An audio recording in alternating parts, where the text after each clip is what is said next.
Aksi heroik seorang polisi menggendong seorang warga di RS Harapan Kita, Jakarta mendadak viral di media sosial.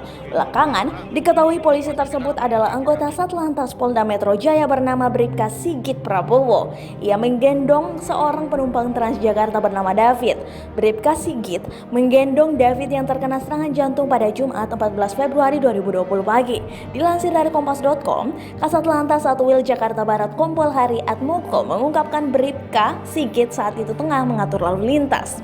Saat tengah bertugas, Bribka Sigit mendapat kabar ada penumpang Transjakarta yang sakit di bagian jantung. Kemudian Bribka Sigit, datang dan menggendong David dari halte Harapan Kita ke dalam rumah sakit Harapan Kita, kata Hari saat dihubungi Jumat 14 Februari 2020. Bribka Sigit pun dengan cepat menggendong David ke rumah sakit tersebut. Bahkan Bribka Sigit tidak sempat melepas helm.